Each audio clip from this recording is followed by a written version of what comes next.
wasn't able to do anything with that this year because I've been tied up myself. Right. But, How are you doing, by the way? Very good. Good, Very good. Yeah. Recovering well. Yeah, coming along. Good. Yeah. So I just want to, make contact and Yeah, say yeah. hello and And it's a good reminder, we need to send out the information, we need to change the calendar schedule to reflect the new meeting location. yes. Yeah. What was the woman's name at Eastern? Was Kathleen Catherine Catherine. McManus. McManus? Okay. Mm. I'll take a look and see what we have in the email history. Okay. Thanks a lot. Thanks, We'll see you Renee. later. Yeah. Bye-bye. Have a good Bye. evening. Bye-bye. Bye-bye. Anyway. So. Good reminder of the things we haven't done yet. Yeah, I know. It's going to be a real busy spring. Yeah. But it just sort of worked out that way. And yeah, well, yep, it is what it is. Mm. So. Sometimes life has other plans. Yeah, I'm afraid so. I wanted to take a moment and say hello, if she's watching, to the woman who works for Sonny's Deli. Okay. I went out to the lunch trucks to get a sandwich earlier this week, and You did. yep. And the woman sitting in the front of the truck peeks around the seat and says, "I like your show," right out of the blue. So, Well, that's cool. going to call her out now too. Well, that's nice. But Yeah. it's we always- do have people that see it. It's always cool to get recognized. As you're standing in the freezing cold rain waiting for, no. No, that's cool. That is really cool. So. I've had coworkers come up to me from time to time who've seen the show, been flipping through the channels or whatever, but I think this was the first time it just sort of came out of the blue. My coworkers know who I am. They recognize me when they see me, but this was out of the blue. Yeah. See that? You're a celebrity. Plus, they have this tendency to put your name up on the screen. Oh, yeah, well, they do that. Yeah. Anyway, so what were we talking about? Oh, we were talking about the Tacoma Narrows Bridge, but Yeah. but aside from I have seen that video, which is a very cool video, and I think it was 1939 or something like that, and it was an amazing piece of video. That I'm sure everybody on Earth has seen, but Well, there was a commercial for Maxwell where they used it.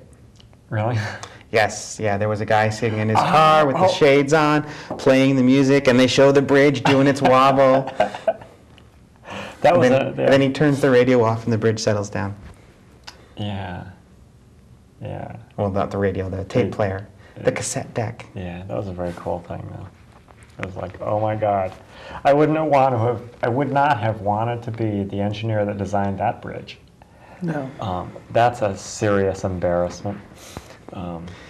Well, if it was anything like several of the other issues, the engineers weren't listened to, and business decisions were made that overrode good engineering judgment. You never know. Could be. Anyway, it's an amazing piece of film, but Engineering ethics is actually a wonderful class if anyone has the chance to take it. Anyway. But very cool. Anyway, I'm not sure how we got onto that subject. Because Ken's a bridge engineer. We were talking about bridge engineers, so I'm sure Ken is familiar with that bridge. But it was very, very cool. I think it had been open for 2 days or something, and then they got a storm and they got high winds up the valley, and the thing hit the resonant frequency of the bridge and it started to dance. And it was amazing how much that bridge oscillated before it came apart. Right. It was like a snake. But it's just amazing to watch all that steel and concrete do that. It was like, wow. Well, that's part of the point of a suspension bridge over one that's rigidly attached, is that it does have the ability to move and sway. Yeah, it was pretty cool. But anyway, So, what else is going on? We got the Don't Ask, Don't Tell thing, which was very interesting. And we had a kind of a conversation about that the other day. Well, it was interesting because there's obviously in the last few minutes there's the big deal going on right now where the government's going to do this like year-long survey of the various branches of the military at all levels to try and get a feel for what issues would arise and how the integration of openly gay soldiers would work. And then the panel will come back and report to the military brass in Congress at the end of the time period, and ostensibly a decision will be made. And I think, I forget which branch it was, but there was, he had a name that I thought would stick with me, but I don't have it. There was a high-ranking military officer, Pentagon-level officer, that had come out and said something about he didn't like the fact that they were going to go out and essentially poll the troops, Right. because he says it's not the way the military operates to ask the troops if they like the orders they're given or not. Yeah, right. I mean, we've been through this sort of thing before. And, I mean, we went through this thing when we desegregated the military along racial lines. At some point, you have to make the decision that this is the right thing to do. And desegregating it was unquestionably the right thing to Yes. do from a human dignity standpoint. Just common sense. I mean, it's ridiculous to segregate people that way.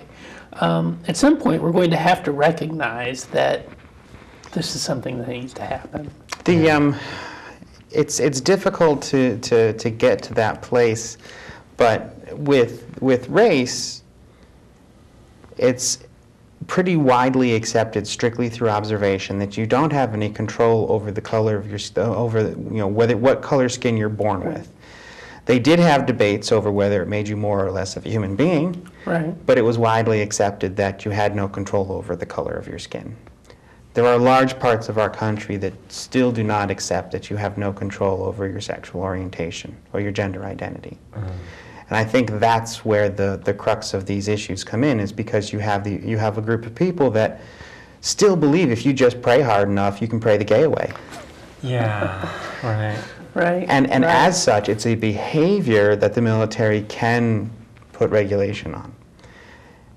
When you accept the fact that it's innate, it's not a behavioral issue, then yeah, it's obvious at that point that it's a silly thing.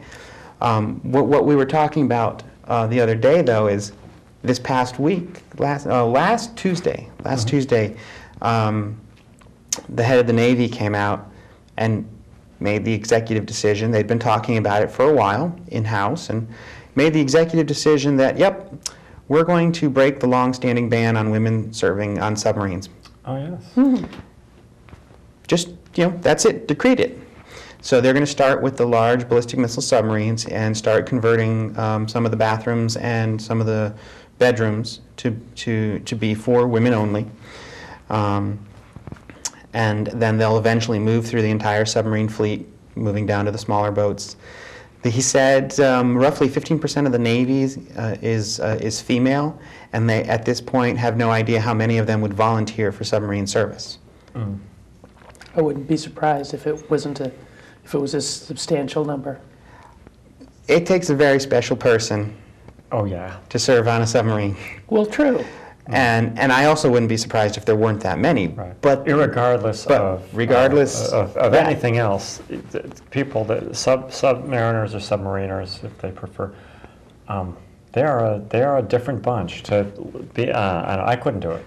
But it was simply decreed by the head of the Navy that this is the new way we're going to operate and we're going to move forward. Yeah. And the other tidbit that I found amusing was most of our first world allies in NATO already allow openly gay soldiers to serve. So because a lot of the concern is, well, now's a bad time to be doing it. We're embroiled in 2 wars, and lifting the ban now would be distracting to the troops. We need them to focus on the mission at hand. The mission at hand, where they work side by side with NATO allies who are serving as openly gay people from their own countries, Right. doesn't seem to be distracting enough.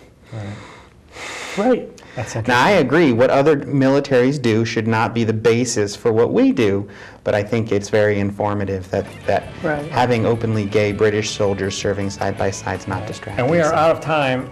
We will see you again next week. Thanks for joining us. Good night.